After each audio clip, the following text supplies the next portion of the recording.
Imitez la nature, ou plutôt l'auteur même de la nature, en rapprochant dans votre pensée ce qu'il y a de plus grand de ce qu'il y a de plus petit. Ainsi vous voyez que la nature a dans l'homme associé un souffle de vie à une vile poussière, et que l'auteur de la nature a dans sa personne uni notre limon au Verbe de Dieu. Inspirez-vous donc de la pensée de notre double origine et du mystère de notre rédemption, afin de ne pas vous rendre orgueilleux. Si vous considérez combien grand vous êtes, considérez aussi et surtout quel vous êtes, c'est-à-dire de vous interroger sur la qualité de votre être, car voilà la considération qui vous retient en vous-même, ne vous permettant ni de prendre votre essor loin de vous, ni de vous égarer dans des idées de grandeur et de gloire qui sont au-dessus de vous. Bornez-vous à vous-même, et gardez-vous bien soit de descendre plus bas que vous, soit de vous élever plus haut, soit enfin de vous égarer au loin et au large. Maintenez-vous dans un juste milieu, si vous ne voulez pas excéder la mesure. Il n'y a que le milieu de sûr, parce qu'il n'y a que là que se trouve la juste mesure, et que dans la mesure seule est la vertu. Aussi voyons-nous le sage regarder comme un lieu d'exil pour lui, tout ce qui n'est pas renfermé dans une juste mesure.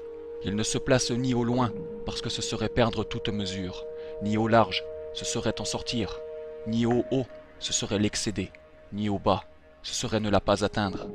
Car enfin on ne s'éloigne ordinairement qu'en sortant des bornes. On élargit une chose qu'en risquant de la rompre.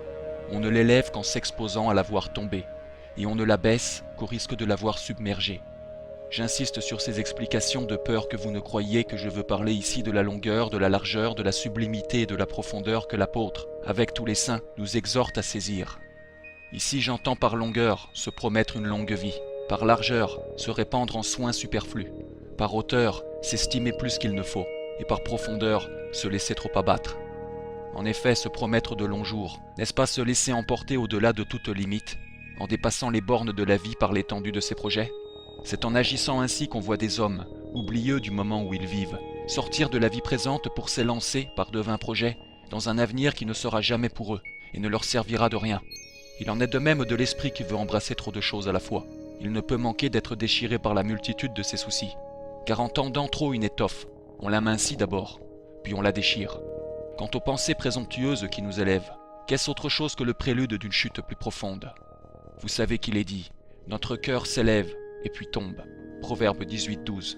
D'un autre côté, l'abattement excessif d'une âme pusillanime ne ressemble que trop à un engloutissement sans espoir. L'homme fort ne se laissera jamais abattre ainsi. L'homme prudent se gardera bien de compter sur les espérances incertaines d'une longue vie. L'homme modéré non seulement ne se laissera pas aller à des soucis exagérés, mais s'abstiendra de tout excès, sans toutefois négliger les choses nécessaires. Enfin, l'homme juste ne présumera pas trop de sa justice, et saura dire avec le juste de l'Écriture, « Si je suis juste, je ne lèverai pas la tête pour cela. » La prudence est la mère de la force. Il ne faudrait pas imputer à la force, mais à la témérité, toute résolution qui ne procède pas de la prudence. C'est elle aussi qui, s'établissant comme arbitre entre les plaisirs des sens et les nécessités de la vie, les maintient dans de justes limites, retranche au premier ce qui serait de trop, accorde aux secondes ce qui doit suffire, et donne ainsi naissance à une troisième vertu qu'on appelle la tempérance. C'est qu'en effet la considération voit de l'intempérance aussi bien dans le refus obstiné du nécessaire que dans l'acceptation du superflu, car cette vertu consiste non seulement à retrancher le superflu, mais aussi à accorder le nécessaire.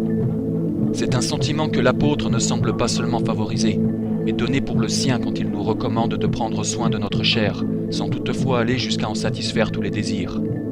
En effet, quand il commence par nous dire « Ne prenez pas soin de votre chair » Romains 13-14, il condamne le superflu, et quand il ajoute « Au point de contenter tous ses désirs », il n'exclut pas le nécessaire.